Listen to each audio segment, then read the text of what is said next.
Bonjour mesdames et messieurs, je suis maître Missamou, avocat. Précisément, je suis l'avocat de la famille Mbungu, Madame Mbungu Hélène, dont le fils est décédé par un accident de la circulation routière à Tours, dans des conditions extrêmement violentes, qui ne sont pas encore clairement élucidées. Et actuellement, la procédure d'instruction est pendante devant le tribunal judiciaire de Tours. Donc c'est un drame pour la communauté congolaise de France en particulier et la communauté africaine en général. Et je remercie d'ailleurs plus particulièrement le collectif des étudiants congolais de Tours et toute la communauté africaine de France qui s'est mobilisée pour aider Madame Mbungu Hélène, en tout cas à faire face aux frais funéraires et divers relatifs au décès de son fils. Alors, je dois encore vous préciser, parce qu'il faudrait en tout cas élucider un certain nombre de zones d'ombre. Alors, il est prétendu que le gouvernement congolais aurait financé notamment les frais funéraires. Non, à ce jour, la famille n'a pas reçu de l'argent de l'État congolais au titre des frais funéraires. Donc il faudrait que les choses soient claires. Bien. Il y a une collecte organisée, en tout cas au lendemain du décès de Glenn Gansois par les étudiants et aussi les Africains sensibles et même éprouvés par ce décès tragique. Cette collecte a permis notamment de récolter un certain nombre de fonds qui ont avoisiné 22 à 25 000 euros. Et la totalité de cette somme a été adressée à Madame Mbungu Hélène. Il y a un compte bancaire, notamment Ecobank, ouvert donc au Congo, et cette somme d'argent a permis à Madame Mbungu Hélène de faire des déplacements entre Pointe-Noire et Brazzaville, d'organiser notamment des veillées et également de prendre en charge les frais alimentaires, matériels, vestimentaires et que sais-je des membres de la famille là-bas, puisqu'il fallait bien qu'un recueillement soit organisé et des veillées soient organisées au Congo. Bien. Alors, s'agissant des frais funéraires, notamment le rapatriement du corps. Alors, il y a une société de pompes funèbres qui avait été désignée. Le collectif donc des étudiants de Tours a réglé le montant des frais de rapatriement, donc des frais funéraires directement à la société de pompes funèbres. Donc, en l'espèce, c'est la société Euro Limpide. Voilà. Et j'ai eu la confirmation par le patron de cette société, puisque je l'avais interrogé au sujet, notamment, du règlement des frais funéraires. Et donc, le patron de cette société m'a certifié, Maître Missamou, le collectif des étudiants congolais de Tours m'a adressé l'intégralité de la facture, donc de la somme que j'ai demandée, somme qui correspond bien. Alors, donc, je reviens sur le montant des cotisations, de la collecte qui a été organisée. C'est plus de 20 000 euros. la maman a reçu une partie de cette somme qui lui a permis évidemment de faire face aux dépenses là-bas au Congo. Et donc, l'autre partie a été adressée au service des pompes funèbres qui a facturé d'un montant à peu près avoisinant les 6 500 à 7 000 euros. Voilà, c'est vrai. Alors, il y a également d'autres sommes à ajouter puisque une cérémonie est envisagée, de présentation du corps est envisagée, et cette prestation n'est pas comprise dans les frais de rapatriement, voilà, qui ont été initiaux, en tout cas fixés par la société de pompes funèbres.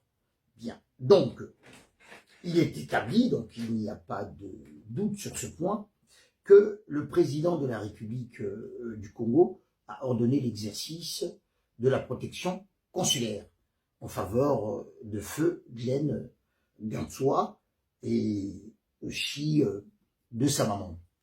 Effectivement, puisqu'il faut éclairer notamment la communauté congolaise de France et africaine à ce sujet, puisqu'il y a un certain nombre de propos plus ou moins tendancieux diffusés dans les médias un peu partout, selon lesquels le gouvernement congolais a pris en charge la totalité, l'intégralité des frais. Non, en l'état de la situation, la famille, donc Bongo, et en particulier Madame Hélène Bongo, n'a pas reçu de l'État congolais des fonds correspondant aux frais funéraires.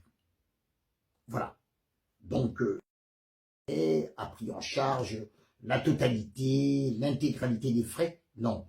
En l'état de la situation, la famille, donc Bongo, et en particulier Madame Hélène Bongo, n'a pas reçu de l'État congolais des fonds correspondant aux frais funéraires. Voilà. Donc, il faudrait que les choses soient établies. Alors, qu'est-ce que Madame a reçu, Madame Bongo a reçu exactement? Ce qu'elle m'a dit, puisque c'est ma cliente, je l'ai reçue à son arrivée à Paris. Donc, elle a été à mon cabinet et nous avons effectivement concerté, conféré sur un certain nombre de choses relatives au décès de son fils. Alors, lorsqu'il était au Congo, Madame le ministre qui avait souhaité effectivement la rencontrer, donc lui avait demandé d'aller à Brazzaville, puisque elle... Voilà. Donc, Madame la ministre a demandé à la maman de Glenn Gantsoa de venir à Brazzaville. Alors, là encore, j'aimerais préciser un certain nombre de faits. La maman était déjà partie à Brazzaville pour les démarches relatives à l'obtention du visa. Et ces démarches ont été entreprises sans l'intervention de Madame le ministre la première fois.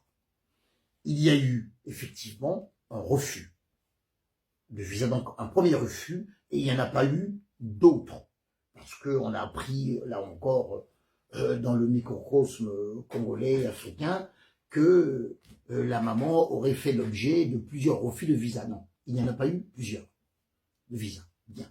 Il y a eu un seul refus. Bien. Et lorsque ce refus est intervenu, a été prononcé, j'ai été contacté, même bien avant d'ailleurs, puisque c'est notamment l'association des forces vives de la diaspora congolaise de France qui m'a contacté pour que j'assure la défense des intérêts de Madame Bongo Hélène. Ce que j'ai accepté, effectivement, après avoir pris contact avec la mère par l'intermédiaire de son fils Gatien Massénou.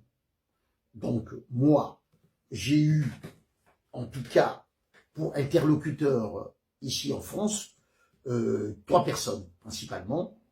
Le président des forces vives de la diaspora congolaise de France, donc M. Rostel Bakwa, et le pasteur Noumazalaï. Donc ça, c'est en tout cas les membres des forces vives de la diaspora congolaise de France. Ensuite, pour la famille, M. Gatien Massénou. Donc les choses doivent être rétablies, puisqu'il y a beaucoup d'informations plus ou moins fausses, incomplètes, imprécises et parfois dénaturées, diffusées dans la communauté africaine de France en général et en particulier la communauté congolaise. Alors j'attire votre attention que la mort de Glenn a suscité une grande émotion dans la communauté africaine de France, et même au-delà de la communauté africaine.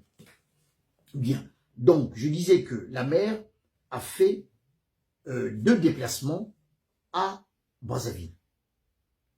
Donc, elle est partie la première fois, elle est allée, elle a fait ses démarches, donc aidée par les forces vives de la diaspora, de demande de visa. Bien, donc il y a eu un premier refus.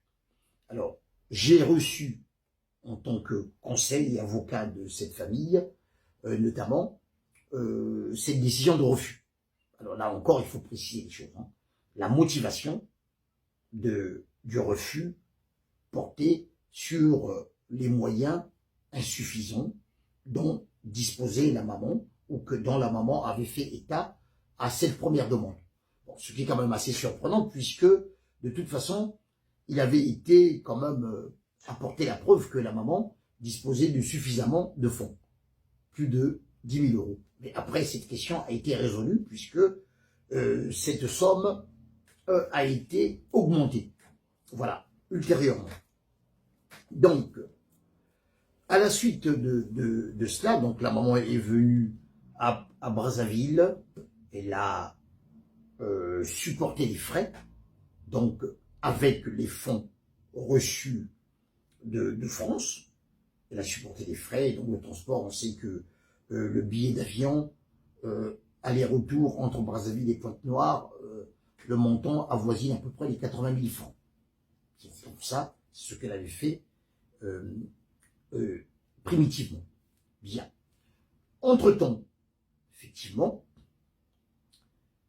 les forces vives de la diaspora congolaise de France, en particulier le pasteur Noumazalaï, a ému par cette situation et en considération des difficultés auxquelles la maman était en proie pour obtenir le visa, a réfléchi en disant mais l'État congolais, normalement, doit ce qu'on appelle une protection diplomatique envers ses ressortissants et donc ses concitoyens à l'étranger en cas de décès. Et donc à ce moment-là, le pasteur Noumazalaï dit ben, je vais m'adresser à un des ministres. Et compte tenu du fait que c'est une Madame Bungu est une dame, ses ressortissants et donc ses concitoyens à l'étranger en cas de décès. Et donc à ce moment-là, le pasteur Noumazalaï dit ben, je vais m'adresser à un des ministres. Et compte tenu du fait que c'est une Madame Bungu est une dame veuve, seule, presque délaissée, et donc Madame le ministre qui s'occupe des questions de la condition féminine est peut-être, en tout cas le membre du gouvernement, on va dire, compétent pour régler ce genre de questions. Voilà. Donc, et à ce moment-là, le pasteur Noumazalaï est entré en relation avec Madame le ministre, qui d'ailleurs, initialement, était réticente. Voilà. Puisque pour elle, bon, est-ce qu'elle pouvait le faire? Le pasteur lui a expliqué, si, vous pouvez le faire, madame, parce que c'est même un devoir républicain, et notamment l'État congolais doit exercer une protection diplomatique. Et cette protection diplomatique doit être ordonnée par le président de la République. Donc, le pasteur Noumazalaï a instruit madame le ministre à ce sujet-là. Et donc, madame le ministre, effectivement, convaincue notamment des éclaircissements du pasteur, a accepté notamment d'en référer à monsieur le président de la République. Bien. Et donc, effectivement, ce qu'il s'est passé, c'est que madame le ministre a demandé au pasteur de contacter madame Bongo et de lui demander de se rendre à Brazzaville. C'est ce qui a été fait. Et là encore, je dois vous préciser, c'est que madame Bongo s'est rendue à Brazzaville à ses frais. Ce n'est pas madame le ministre qui a pris en charge son déplacement. Elle a encore dépensé plus de 80 000 francs, puisqu'elle est allée en avion, aller-retour. Lorsqu'elle est arrivée à Brazzaville, effectivement, madame le ministre a vu madame Bongo, lui a posé un certain nombre de questions. Madame Bongo, effectivement, lui a donné des explications et aussi fourni des éléments. Alors, moi, ma cliente m'a dit que, à la suite de cette rencontre, madame le ministre lui a remis des fonds, une enveloppe d'un montant de 10 000 francs CFA. Voilà. Donc ça, c'est le premier montant que madame le ministre lui a remis. Bien. Entre-temps, madame le ministre a eu l'idée que madame Bongo devait faire une demande d'aide humanitaire afin d'obtenir la protection diplomatique de l'État congolais. Elle en a référé au pasteur Noumazalaï, qui a, encore une fois, demandé à la famille de madame Bongo, en particulier son fils aîné, donc Gatien Massengo, qui vit en France. Et donc, c'est la famille qui a adressé cette demande. Donc, monsieur Massengo Gatien, qui a adressé la demande d'aide humanitaire, puisque la maman, dans son état, ne pouvait pas être émue de tout cela. Donc, c'est dans cette perspective-là. Et entre-temps, moi, avocat, donc, de la famille Bongo, Hélène et ses enfants, ai reçu une demande des forces vives de la diaspora congolaise de France. Je veux dire, mais maître, est-ce que vous ne pouvez pas appuyer cette fois-ci la demande de visa? Parce que la première demande a été faite, c'est vrai que vous l'avez appuyée, mais c'était une demande, une simple lettre. Est-ce que cette fois-ci, on ne peut pas fournir des éléments beaucoup plus importants et là vraiment mettre en compte sur vous pour vous impliquer directement et que vous fassiez même vous la demande, en fait, au lieu et place de la famille. Voilà ce que j'ai eu comme demande. C'est dans ces conditions que le 4 mai, j'ai adressé donc au consulat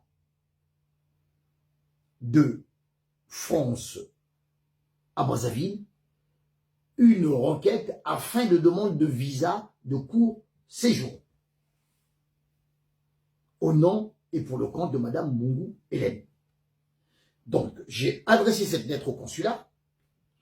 J'ai transmis la copie de cette lettre au ministère des Affaires étrangères français et aussi donné au pasteur Noumazalaï et à la famille, notamment à M. Massengo Gastien, la copie pour que, après, une fois qu'ils auront le rendez-vous, qu'ils se rendent là-bas en ayant cette copie, que moi, dont l'original de la lettre avait déjà été, en tout cas, adressé au consul de France à Brazzaville. Donc, c'est ce qui a été fait.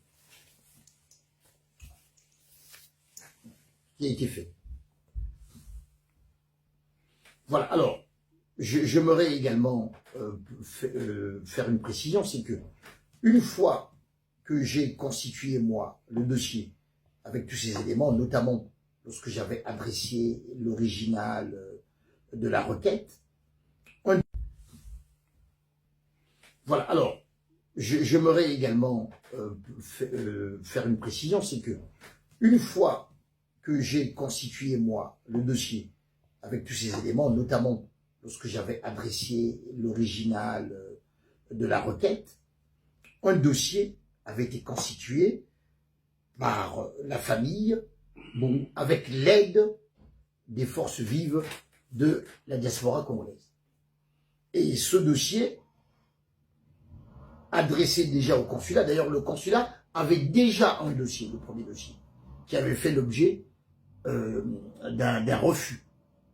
Bon, donc sur un motif assez curieux, puisque je l'ai même contesté, en expliquant d'ailleurs dans la requête que ce motif n'était pas valable, dans la mesure où Madame disposait déjà de suffisamment de ressources et revenus. Donc pour séjourner en France pendant le temps strictement nécessaire à l'organisation des démarches et des cérémonies funéraires donc de son fils. Bien.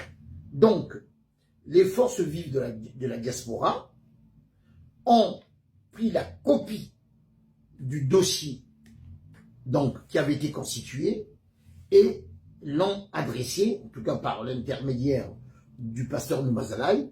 Donc, celui-ci a adressé ce dossier à Madame le ministre.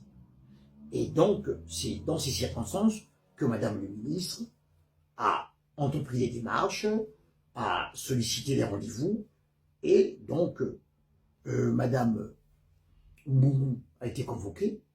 Donc, sur la foi du dossier qui avait été déposé, c'était un dossier solide, complet, exhaustif. Et ce n'est même pas possible qu'un refus soit encore à ce moment-là, en tout cas, prononcé. Ce n'était pas possible. Parce que nous avions même les éléments du juge d'instruction. Donc le dossier judiciaire, il y avait tous les éléments. Donc effectivement, il faut notamment en l'espèce prendre acte de l'intervention de Madame le ministre, donc elle a fait des démarches, elle a aidé, mais le travail, en tout cas prépondérant, a été effectué par les forces vives de la diaspora congolaise de France, puisque si ce n'est même pas un secret, je vais vous dire que Madame Mbungu Hélène n'a même pas de passeport. Voilà, pour venir. Donc c'est, là encore, les efforts des forces vives de la diaspora congolaise de France qui lui ont permis d'obtenir un passeport. Et à ce moment-là, Madame le ministre n'était pas encore intervenue. Voilà. Donc il y a eu ces efforts combinés, hein, il faudrait dire donc de la force, des forces vives de la diaspora, et de l'État congolais, aussi du collectif des étudiants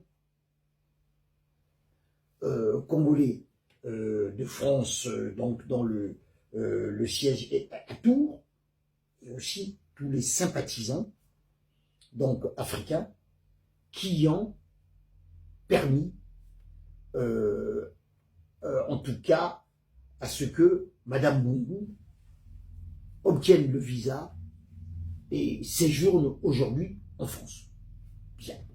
Alors, s'agissant de la question de fonds, notamment des frais de rapatriement, Madame Mbungu, à ce jour, n'a pas reçu d'argent, de fonds de la part du gouvernement congolais.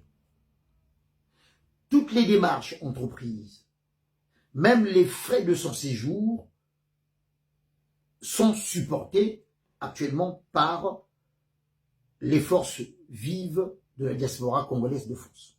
Depuis qu'elle est arrivée, elle est logée par les forces vives de la diaspora, elle est nourrie, et bien sûr, voilà, donc ce sont les forces vives. Bien. Effectivement, là aussi, il faut préciser les choses.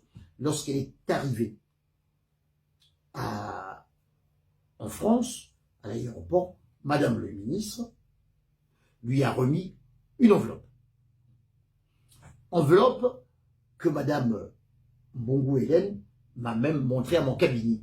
A ouvert cette enveloppe à la congolaise de France.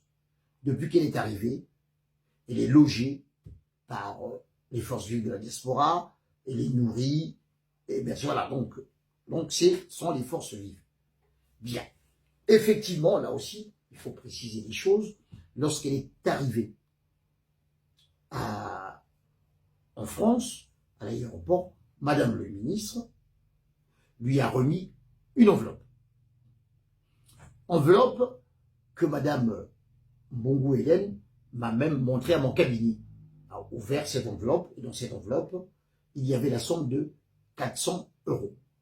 Madame le ministre lui a dit que cette somme lui avait été remise pour prendre en charge ses déplacements. Donc, c'est des frais de transport. À ce jour, c'est la seule somme que Madame Mbungu a reçue de Madame le ministre, en sus des 10 000 francs CFA qui lui ont été remis au Congo. Il faudrait que les choses soient très claires sur ce point. Donc, la protection consulaire et diplomatique de l'État congolais a été exercée.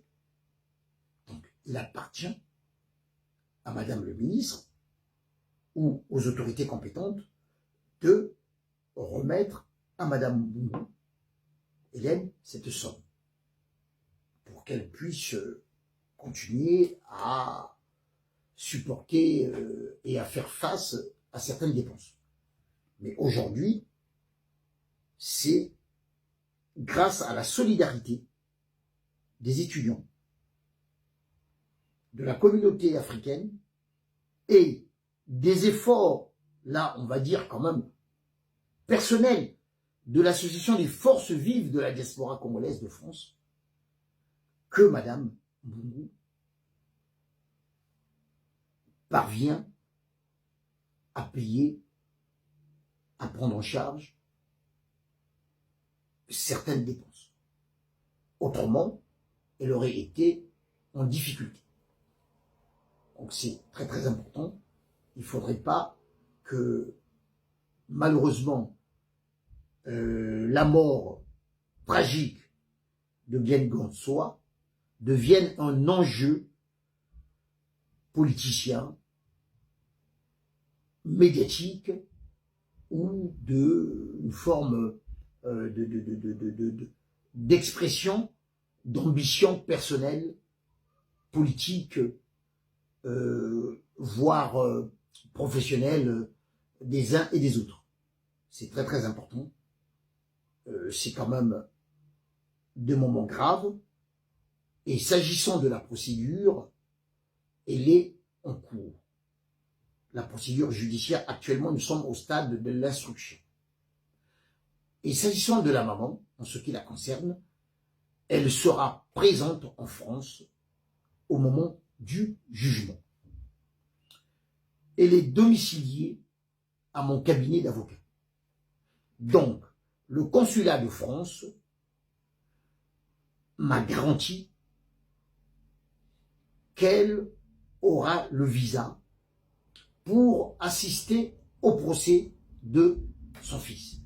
Donc, j'ai eu les autorités consulaires qui m'ont contacté et aussi un fonctionnaire du ministère des Affaires étrangères avant qu'elle se rende notamment au consulat pour son entretien. Et donc, j'ai donné un certain nombre de précisions dont, effectivement, ces autorités avaient besoin. Et donc, aujourd'hui, la situation est réglée. Madame Gansois reviendra en France pour assister au procès de son fils, parce que son témoignage est très important, puisque elle va relater, notamment au tribunal,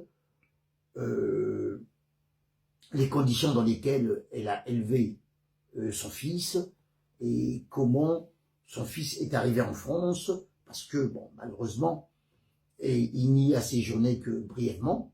5 mois, ce n'est pas un séjour important, et c'était très très difficile.